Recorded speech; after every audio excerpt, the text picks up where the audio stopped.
So if you guys ever want to play with, oh, I should have started. If you want to go to this website on the bottom, these are live slides, so when I click an arrow, it'll move on the screen as well. So I think I shared that in the meetup as well. So if you care to see what I've been working on for my, being able to have a response, that's that package, but we don't have to care about that. Okay, so for the plan tonight, I wanted to let you all follow along. So if you have a laptop, awesome. And if you don't, that's okay too. I made a repo. I call it cat errors or categorical errors or something like that. And the plan is to have us all just recreate that tonight so that everybody understands. So everybody, panic. Who here uses panic, defer, recover? Okay. So just like other languages, instead of try, catch, and go, you could just throw defer before things, and then you panic, and that's all you have to do. You never have to worry about errors again. Presentation over. Just joking, don't panic. So when is it okay to panic?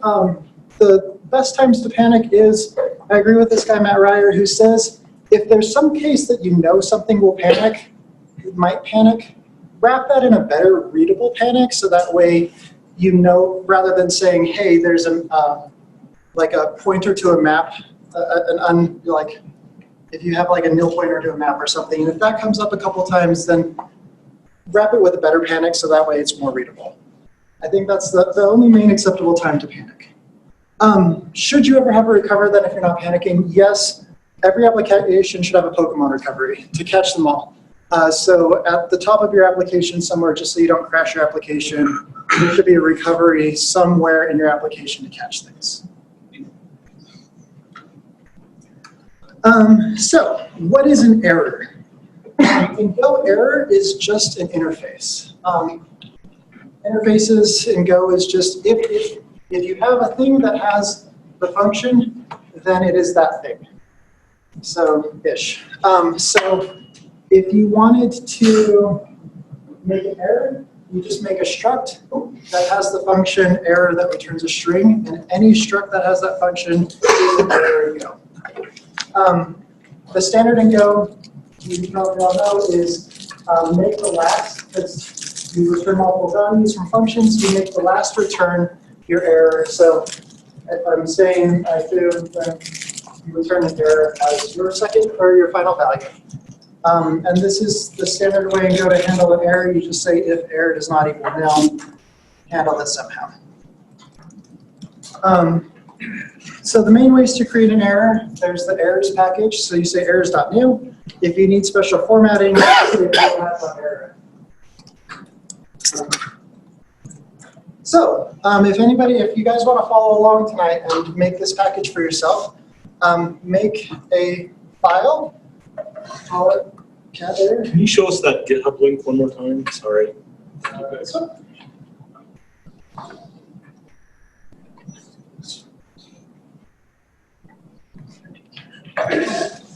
Is there Wi-Fi that's accessible? There is Wi-Fi, it's weak guest, and the password is all lowercase. It's on the front of the podium. Oh. Yeah. You just can't read it because it's so small. We rock, what rocks, and all over. Thank you, Jason, for being aware.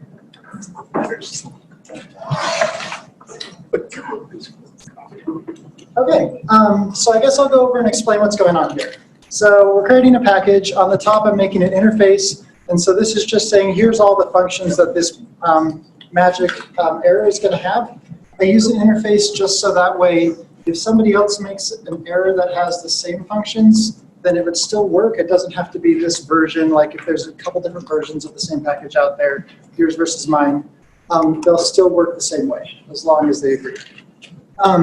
So there, I'm creating a struct. I'm calling it impl just as an implementation of this. It has a message in it, and it has a category, because we want to be able to search by categories. And the category is just whatever you want it to be. So we're adding a new function, so you can create your own error. So you give it a category, you give it a string, and it returns an error for you. And like I said before, if you have this function error string, that makes it implement the interface, and therefore it is an error from that point on. And the function on the bottom category just lets us get out of our category. Anybody need more time? Okay. So what do you do with errors? The main thing that you do in errors is you pass it to whoever called you. So rather than handling them where you are, whenever you find an error, just return at that point and then pass the error back up. Don't think about it, just say, hey, this error is an error happened, so let's stop the flow where we're at, let's be safe, and then move on. So that is the main thing that everyone will tell you to do in errors is when you catch an error, just return it. Another thing you could do is decorate errors. The original way to decorate is you just would say, hey, let me use format, and so you'd make your string, and then you'd add the error onto the end. And so that makes a longer string, so it's more readable in your logs. There was a package called PKG errors that implemented something called wrap, where you were able to take an error and wrap it with another thing, and then it would automatically, when you called the error function on it, it would print out the whole thing. But if you needed to unwrap it, you could. They got really popular, and that is one of the reasons the change came by. New in Go 113, there is a %W added to format F. If you want to wrap something, you just say %W and then the error, and it will wrap it for you. But caution, if you're using an older version of Go, this will be a compile error, because it doesn't know what a %W does. And the other thing you do with errors is you handle them.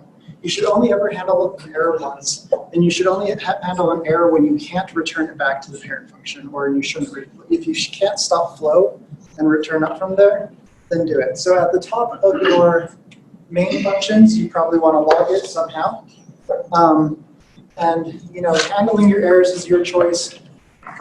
There in that main function, there's a log, and also if you hit a defer, you'd probably want to handle it there because defers happen after a return has happened, so you can't usually update your value unless you have named parameters, which you shouldn't do anyway.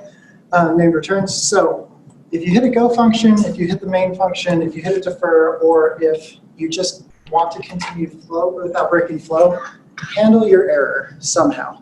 But make sure to only handle it once, so don't handle as you're going along.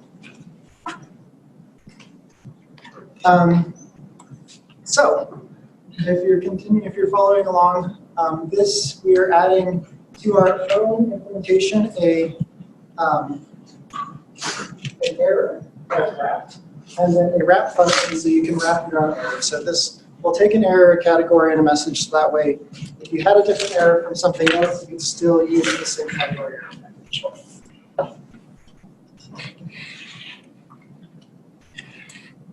So why are they changing errors? Why are they adding things?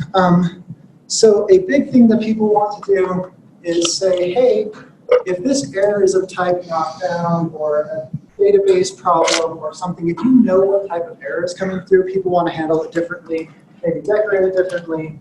And so there's been this thing to say, hey, let me do a type switch on what kind of type the error came from, and then be able to handle it that way, otherwise do the normal flow.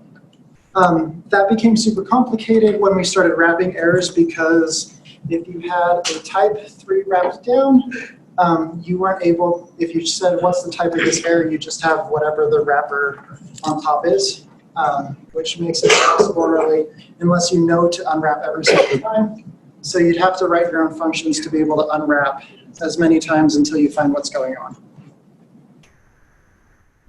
So there was a proposal out there, and they implemented it in a package called X errors before we go with 113. So if you want to use is-as and unwrap in older functions, you just have to import that package instead of the regular errors one, and you can do all the same things.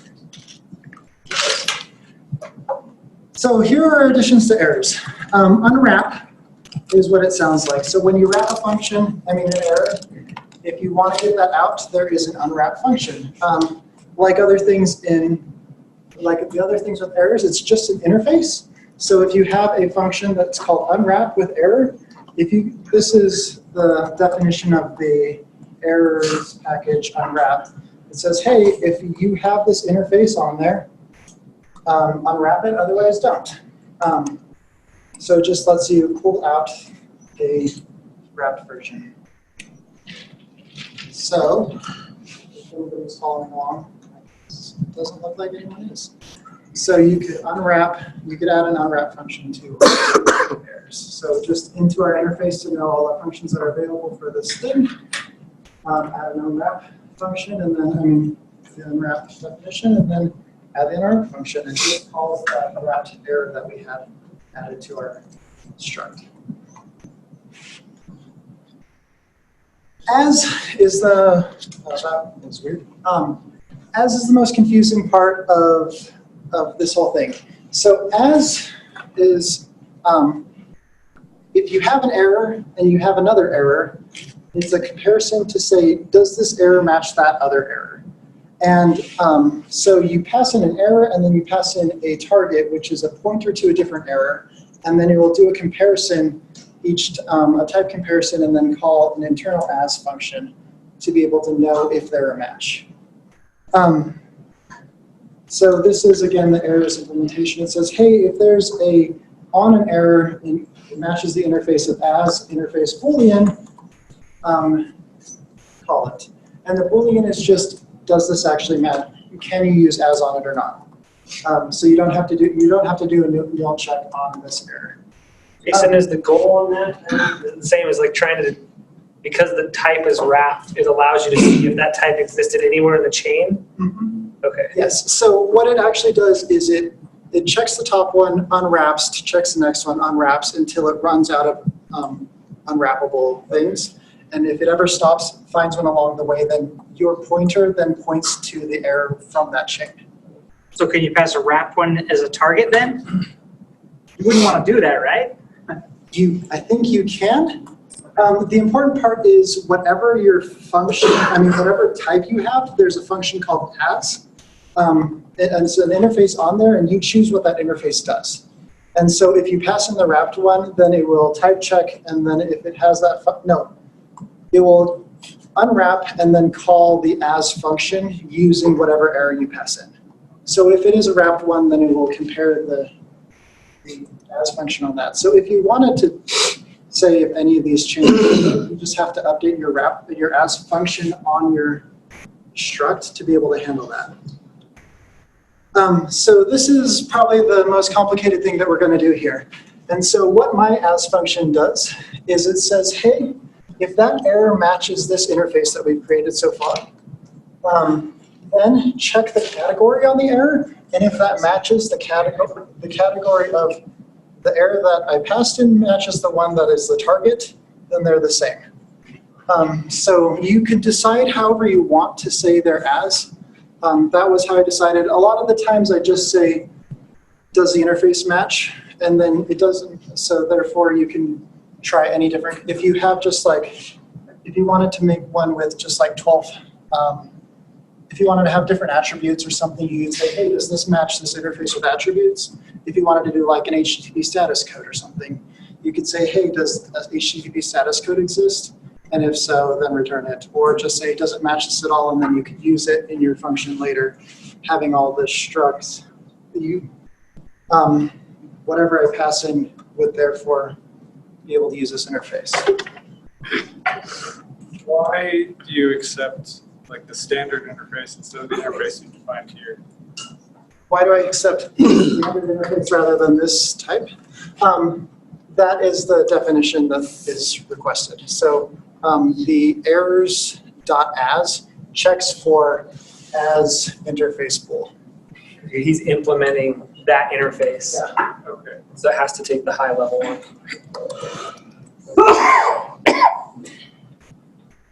Okay. Any other questions? That's the most complicated thing.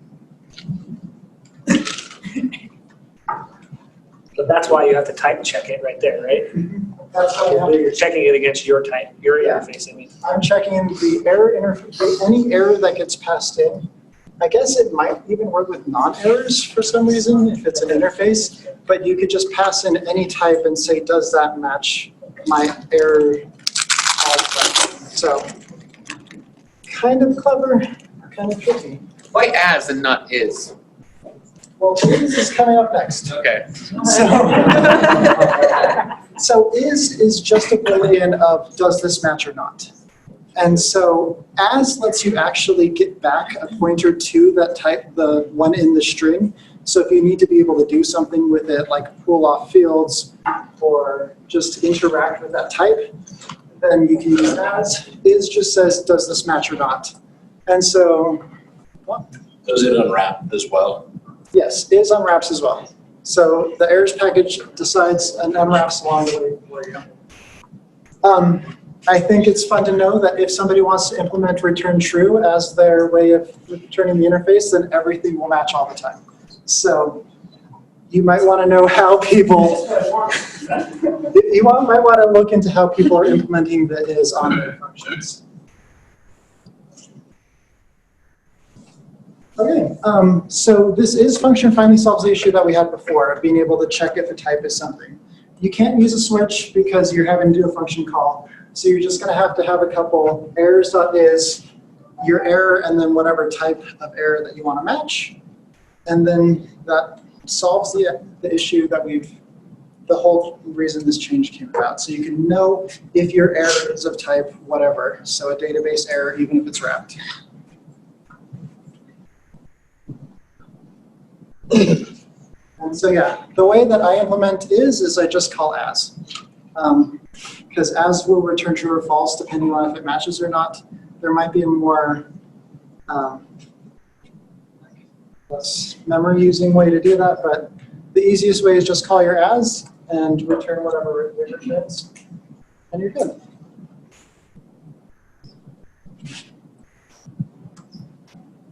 So, testing our package.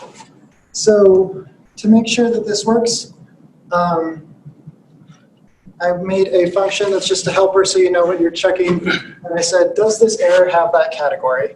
And all I'm calling is errors.is, and then I'm creating an error saying implement my table with that same category.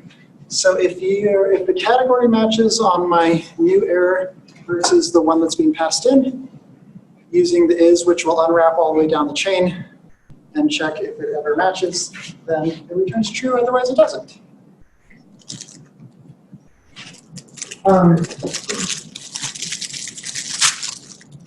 This looks more complicated than it is. So I just want to make sure this works with a few different things. So I said here, let's make some categories with just a number, a string, a type, and I just ranged over those and said, hey, I'm going to call errors.new, and that's just a basic error, and I check if it has that category, and that will fail. I mean, it will not have the category. Yeah. If it had the category, there's an error, and then I wrap it, and then I call does that wrap have it, and if it does or doesn't, it would work. I guess I could pop up that code and test it if you'd like. Why not? Why not? This is super tiny. Oh, sorry. I want to change the resolution. Reasons.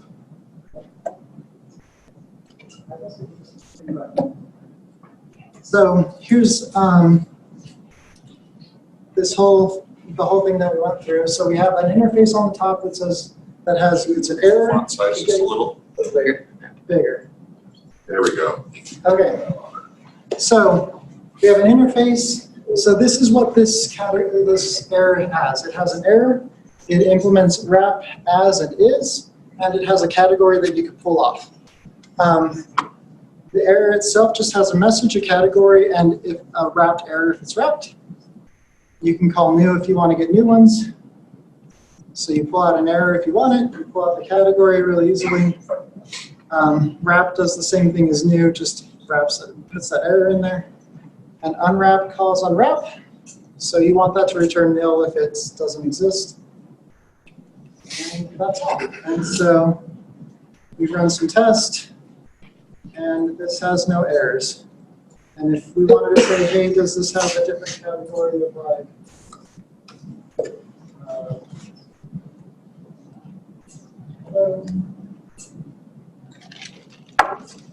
Yeah, it should fail on me 5 times. So, fail on me 5 times. And so, other things you should know about errors. Never squash an error. It's easy to do it in Go. So I have this foo function that returns an error. A lot of the times you'll see foo and then nothing. Not showing that there's a variable there will make it hard to know that there's one there. So if it returns an error, at least do the second one of doing an underscore where you know that you're squashing something. You can squash the error in the middle of the thing, and if you squash something, this bar function will return a nil pointer, and so if I try to use a string on a nil pointer, then you're going to get a panic. So check your error so you don't have bad things happen in your code.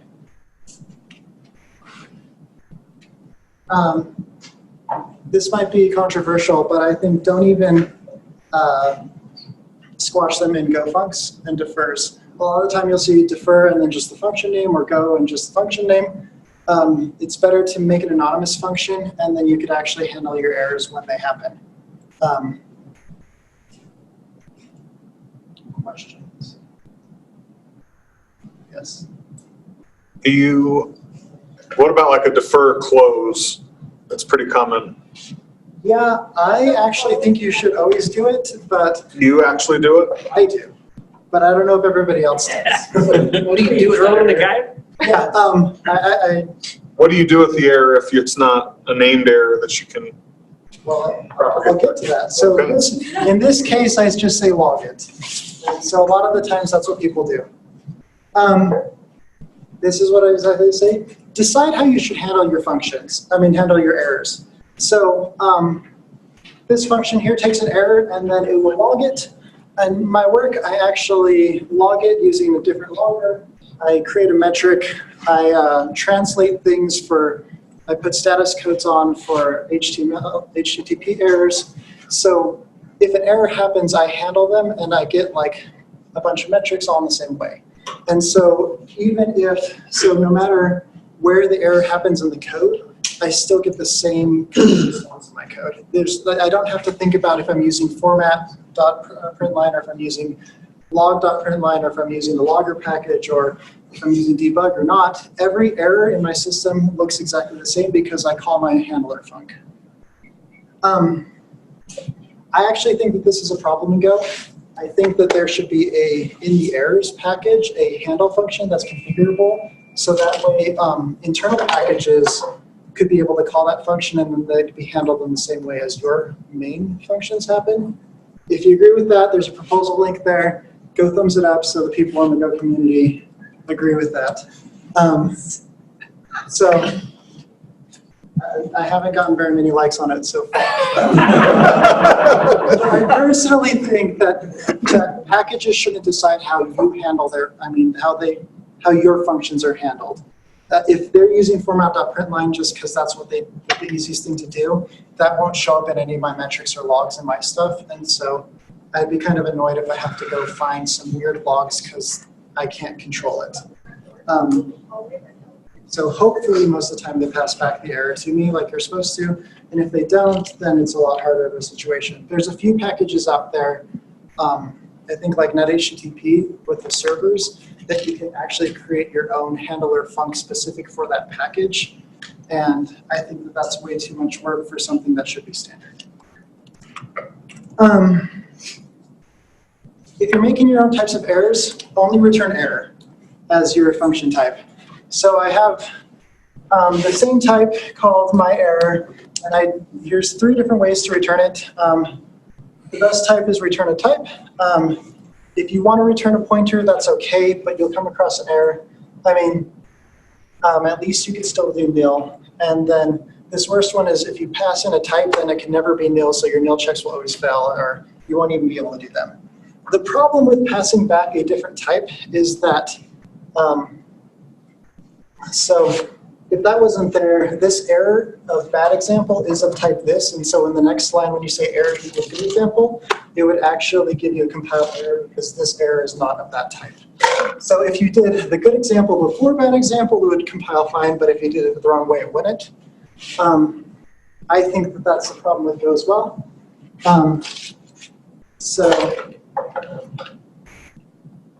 that. So to fix that as well as you can, if you can, I say use inline ifs. It actually scopes your error to that line. And so if you say, the way that most people write is you say error equals, if error colon equals whatever, and then on your next line you say error not equals 0. If you do an inline instead, then that error stays right there. And when the if is done, then the error is out of the scope of your package, of your function. So you can't accidentally reuse it later. You don't have to worry about the type checking. So if you only care about the error, do it inline. There are times when you can't. If you're actually using your value, then you can't use the inline if because you need the values to stay on the thing. And the error will just have to exist. Once again, I have another proposal out there, which is really complicated, so I don't think that one's going to get anything. Of just saying, scope your errors to when you handle them and when you call them, so that therefore that error never gets put into your function scope and can never accidentally be used incorrectly. Who is ever going to go? Consider that a language bug. Why do I consider that a language bug? I consider the error leaving the scope of when you should handle it a problem. Because if you're using it afterward, there might be some sort of issues that come up. Like this issue before, if I wanted to use this is only a compile error because that error leaves the scope of when it should be used. Couldn't you resolve that just by wrapping in some brackets? You could. But if you wrapped it with some brackets, then the other variables that you're passing, like this Baz here, Right. would, Yeah, you'd have to wrap the whole use of Baz. yes, so therefore complicated. Red shirt, you want something? No. Okay, sorry. It's not that big of a problem. I just prefer the inline ifs because then your error is scoped where it should exist. And it doesn't escape. So this was, again, what I started with, return or handle. So through this flow, I say main calls foo and then logs the error, if there is one. Foo will log the error and then return it. Var will log that error and return it. I had a circular function there. So, but this is supposed to be a different name. But if you pretend to handle it before you return it, you're actually handling it twice. So this will be logged way too many times because it would go main calls foo, calls bar, bar would print it, return, the next one would print it, return, and the last one would print it. So it looks like you have 3 times as many errors as you actually have in your logs.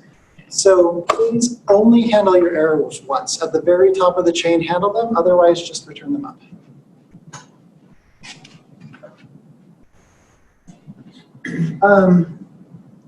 This isn't really an errors thing as much as just return as quick as you can, and don't use else and go because it makes it hard to read your code.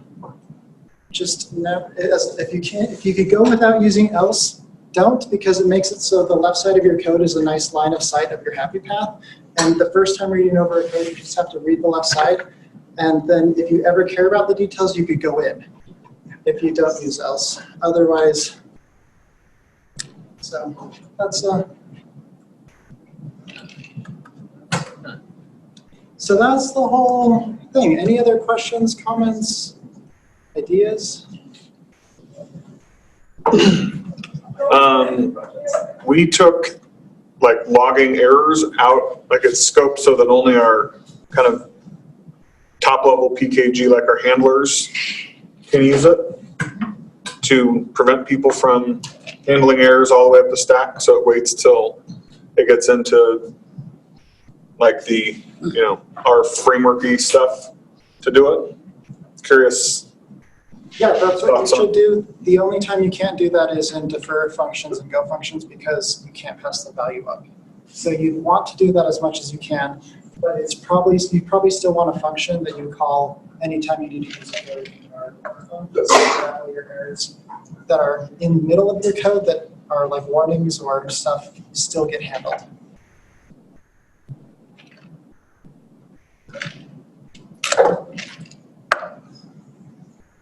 Any other questions? Freaking Jared. Not enough for you. I'm curious, I've been following the error thing a little bit, but why is it the, funked error F with a, without, rather than like an actual wrap being part of the error interface? That too, I don't know. That's- What, Why even error F? Why is it not errors dot format? You can do errors on new and the reason that you don't have errors.format, error F, is because circular dependencies in Go. How? So you didn't want errors, they didn't want errors importing format because then format couldn't import errors. And so it's just a circular dependency issue. So so I don't know why they decided to just add %W rather than having a new wrap function. I think because you can go find and replace a lot easier, right? Like you go, because I think the idea is people already had that with a %S all over the place. Yeah. And rather than rewrite the function, you just go change your %S's to %W's everywhere and you magically wrapping instead of stringifying. That'd be my guess. Using %S on accident though all over the place. Like, I don't know, like I never ever want to use that. It looks terrible. The diff is a lot easier to be like, yeah, the diff is a lot easier, but oh, what are you doing? You're not string formatting, you're wrap formatting. If you don't want to do that, I'm guessing there's going to be lots of packages that will have .wrap. Right. I'm not sure if you really need them anymore now that this is built in, so. Yeah, it is a little uglier to just have an error. I don't know why you chose it that way. I think it's just so that way you could still have other formatting before this. So if you want a %W, %S, or all the same thing, they didn't want to have to be complicated that way. I'm gonna keep going. Keep going, Aaron, keep going. So You're on a roll. you talked about in your code how you're decorating with codes and other things. Do you have an internal error struct that captures kind of your internal representation of things? For my personal implementation, I'm actually, an interesting way that I do this, I actually add all of the,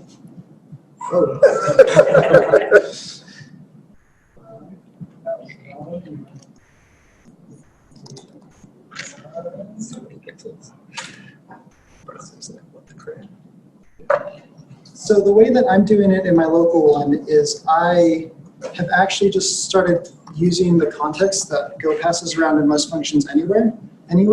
So I pass in a context with my function, and then that lets me do fun things of setting fields along my way. And so that way, if you, because in our logging system, we have JSON along with the message. And so all the JSON fields, I just throw in as fields as this. And so your message, your log line is actually really small to say, hey, this happened.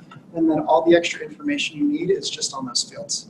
And then there's a couple specific fields that, like const in there, like a status code that I pass in. And so I just use those const on my context, and then I'm able to use those fields specifically. Are you hoisting those out so they go back up above the instantiation of the context you're in? And assume that's why it's a set field? I'm not hoisting it because I'm returning the context here. So I didn't want it. If you go down into a function and add stuff along the way and then pop back out, I didn't want all the stuff at the bottom getting wrapped in because it was usually irrelevant. And so if you have an error at that point, or if you want to log at that point, you have that context and all those fields. But if you don't, then you can just, and so there is a handle function in this that will read the entire context and pass it back up and unwrap and grab all the fields that have been wrapped along the way too. Like I'm curious most about the status code, like how do you get that back to your HTTP handler if you're setting it down in your logic somewhere? So the way that you would do that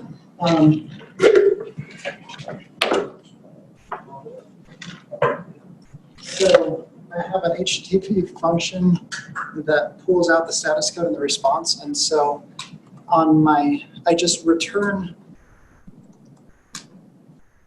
I just wrap all the way up, and then my HTTP handler calls, I have a function that calls this status code response, which will do an as lookup and then find that code. If anywhere in that chain has one of my error types in there, then it will grab that status code out.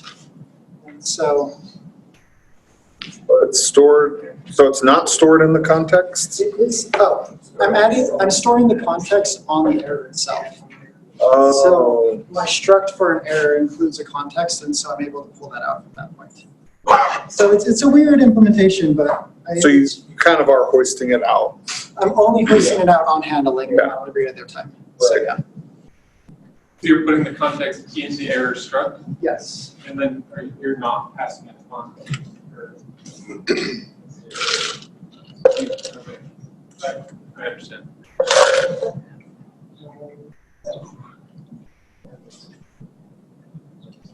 So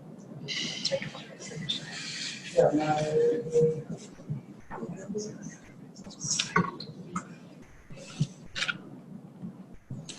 Do you have any suggestions for formatting the logs of the errors, making them easy to read and having good stack traces and stuff like that? in our code, we actually add an error code on every single error. So you just throw in a UUID, and then you don't need a stack trace because you can just look up that UUID. If you want to do a stack trace, you could throw it in the context as well. In this case, and then just print it out. The fun, How do you track the users that you use? Just have like a single place where you can store all your error types. I haven't gotten that far, and I think we just look them up in the code if there's an error. At our, the one in my work, we have a little extended where we have another thing that we use as an action, so to tell what action that a user could take to fix the errors. And so they look up the action. If there's an action there, it's easier to fix rather than just having to look up the code. So it's attached to the error itself. If you wanted to have a lookup of all your code somewhere, that's totally fine. I'm just gonna keep going, I've got lots of do you ever have any use cases for where you're adding like error context, like I'm returning an array of things, but maybe only one of them errored out? Like, do you have a way to kind of pull that field information out? The way that I'm doing that is I'm not actually returning an error at that point. I'm calling handle on that error. And so in my logs, I know that something went wrong, but I don't actually crash my array or the loop that I'm going through. So you still get it in all your logs and your metrics and everything else, but you just don't crash your flow. And if you need to, like, in some cases, we stick that onto we have a key value store that says these ones have passed and the other ones haven't. And so if you need to retry it, you have all the ones that you need to retry if you missed or not. And then just let that have a TTL of like a week or something and not have to worry about it. Cool. I'll go again. Okay, so now we're back out to an HTTP layer.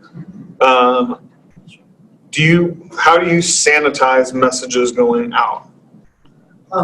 Like for random API users? So the way that we've done it in my work is we have just a JSON file that is all the errors that you can have, and then we call the action that we're adding is a key to that value, and so that one file has to be very scrutinized by people, and the other one comes out to very much. So if it matches something in like a whitelist, then it spits it out. Otherwise, it just is a generic 500 or something. Yeah, it'll give you a string on how you want to fix it. Otherwise, it gives you that ID, a trace ID, and so somebody like internally can go look up what the problem is, but they don't have to and give it a 500. The function here also defaults all errors to 500 unless you specify otherwise. Okay. So Somebody else, come on. I'm trying to wait between questions. So we do the same thing where we attach an error code to every error, and we use gRPC errors and map it to HTTP on the way out, which is great, but now without doing some kind of context hoisting, we can't set like 2XX codes, like where we're returning, we have this beautiful channel in the error for sending error messages or codes back, but now we've lost. We had some funky context hoisting, and I'm trying to get rid of it, and that's one where I'm having trouble. In that case, I'd probably just have a different type that has an error or not, and then at the top just have a function on it that says return error. Or you could just throw in a status code of 200 in your error and pass it up like it is an error, which seems very wrong, so probably wouldn't want to do that. Yeah, that's kind of where I was like, yeah. So if you wanted to, you could just update your struct or whatever to say, is this about positive or not, and then change your handler func at the top to just, so if you were using, like, let's say it's just passing a key that says this is value, good, and then another key of what you wanted to return. And then in your handler, you could say, hey, if this key is it good, is true, then all this other value rather than your error value. But that might be overloading things. So how do you sanitize your error messages so that it doesn't log things that are destructive or potentially informationally harmful? I think with destructive, I think just a general logging thing is don't log anything that is PMI, and so if you know it's going to be destructive, don't log it and don't add it to the field. I don't know how to sanitize it very well, other than don't add it along the way. What if you really need it? Yeah, I mean, you almost don't know about it until you run into it, and so. I would probably add a different like debug fields, and then in your handler pass in, if you have a header, then pass out those debug fields, otherwise don't. The function that passes out, that gets the status code and stuff, well, I have a function to grab out all the fields as well, and it has a Boolean to say, do I want these fields or not? So if you're in a test environment or you have a header, you can say, give me all the fields plus the regular error option, and the like debug, like the whole format line if you want, or in regular cases, don't do that. Okay. So.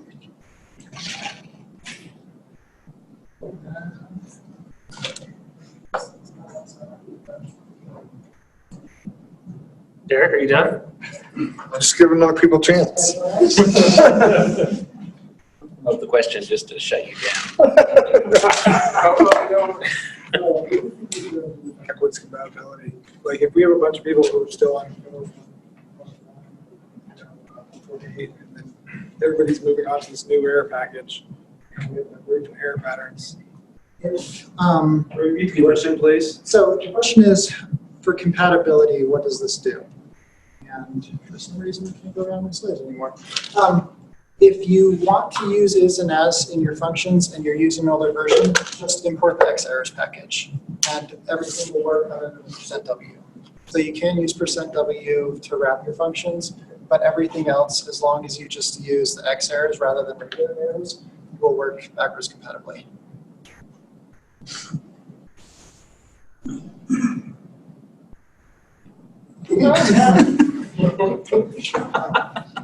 Does someone else have a? We said W, the way that it gets formatted is it just takes the string value of the wrapped string and puts it right there. Yes. But it also returns, does it return an error then, or does it return a string? So %w will call the error.string, the .error function, and print out the string. But you can unwrap if you didn't want to have the So you can call unwrap on that error, but so if you didn't want to have the formatting and extra stuff, when you do print it out, it's just whatever your formatting is, and then the next string all the way down. Format.errorf with a %w returns a error. String. It returns a string. Oh, it returns an error that's with a wrapped string. Yeah. String and wrapped error, right? Wrapped string and wrapped error. Yeah. You find that your log level's useful? I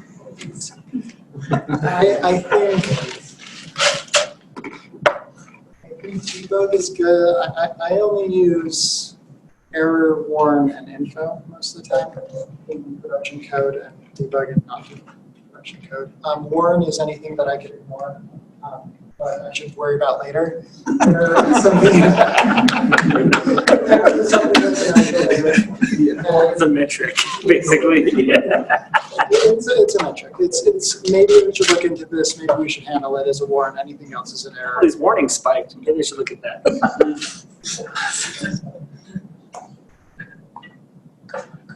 You good? Yes. Okay. Sick of Derek asking questions. All his answers were really good, so thank you. Round of applause for Jason.